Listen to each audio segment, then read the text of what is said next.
अस्सलाम वालेकुम। वालेकुम सलाम। हाँ, मेरे सामने जो मेरा भाई बैठा वा ਇਹਦਾ ਤੇ ਪਹਿਲਾਂ ਨਾ ਪੁੱਛ ਪਹਿਲੇ ਭਾਈ ਜੀ ਦਾ ਨਾਂ ਦੱਸੋ ਨਾ ਕੀ ਨਾਂ? इजाज अहमद। ਇਜਾਜ਼ ਅਹਿਮਦ। ਇਜਾਜ਼ ਭਾਈ ਤੁਹਾਡਾ ਥੋੜਾ ਕੋਈ ਇਸ਼ੂ ਸੀ ਕੁਝ ਅਰਸਾ ਪਹਿਲੇ, ਅੱਜ ਮੇਰੀ ਤੁਹਾਡਾ ਮੁਲਾਕਾਤ ਹੋਈ ਹੈ जी ਤੇ भाई, ਮੈਂ ਉਹਦੇ ਬਾਰੇ ਤੁਹਾਡੇ ਕੋਲ ਜਾਣਨਾ ਚਾਹਾਂਗਾ ਮਤਲਬ ਕੀ ਮਸਲਾ ਸੀ ਤੁਹਾਨੂੰ, ਥੋੜਾ ਸ਼ੇਅਰ ਆਪਣੀ ਜ਼ਬਾਨ ਨਾਲ ਖੁਦ ਕਰੋ। टाइफाइड ही 4-5 साल तो ते अल्लाह मियां शफा दी है, भाई ने दम किया है ते अल्लाह पाक की मेहरबानी हुई है।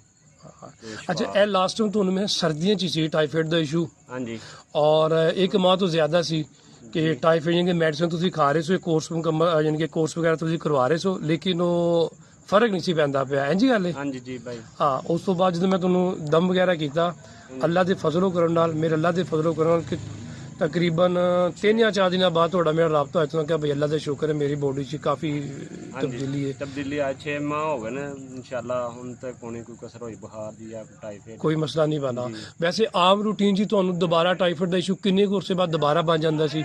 2 या 3 माह बाद। 2-3 ਮਾਹ ਜਾਂ 6 ਮਾਹ ਬਾਅਦ ਤੁਹਾਨੂੰ ਦੁਬਾਰਾ ਟਾਈਫਾइड ਤਾਂ ਨਹੀਂ ਮੈਂ ਕਹਿ ਸਕਦਾ, ਲੇਕਿਨ ਤੁਹਾਨੂੰ ਬੁਖਾਰ ਹੁੰਦਾ ਸੀ। हाँ जी बुखार। ਬੁਖਾਰ ਹੁੰਦਾ ਸੀ ਤੇ ਹੁਣ ਮੇਰੇ ਖਿਆਲ 'ਚ ਸਰਦੀਆਂ ਜਦੋਂ ਜਾ ਰਹੀਆਂ ਸਨ, ਜਦੋਂ ਤੁਹਾਨੂੰ ਟਾਈਫਾइड ਦਾ ਜੋ ਸ਼ਿਕਾਇਤ ਸੀ, ਮੈਡੀਸਨ ਟ੍ਰੀਟਮੈਂਟ ਤੁਸੀਂ ਕਰ ਰਹੇ ਸੀ, ਔਰ ਅਲਹਮਦੁਲਿਲਾ ਹੁਣ ਤੇ ਗਰਮੀਆਂ ਖਤਮ ਹੁੰਦੀਆਂ ਨੇ ਪਈਆਂ, ਯਾਨੀ ਕਿ 6 ਮਾਹ ਤੋਂ ਜ਼ਿਆਦਾ ਹੋ ਗਿਆ। ਅਲਹਮਦੁਲਿਲਾ ਸੁਮਾ ਅਲਹਮਦੁਲਿਲਾ, ਮੇਰੇ ਅੱਲਾ ਦੇ ਫਜ਼ਲੋ ਕਰਨ ਦੇ ਨਾਲ ਤੁਸੀਂ ਠੀਕ ਹੋ। ਅੱਲਾ ਪਾਕ ਤੁਹਾਨੂੰ ਠੀਕ ਰੱਖੇ, ਅੱਲਾ ਪਾਕ ਤੁਹਾਨੂੰ ਇਸੇ ਤਰ੍ਹਾਂ ਤੰਦਰੁਸਤ ਰੱਖੇ, ਅੱਲਾ ਪਾਕ ਸ਼ਾਦ ਰਹੋ, ਆਬਾਦ ਰਹੋ। आमीन। ठीक है। अस्सलाम वालेकुम। वालेकुम सलाम।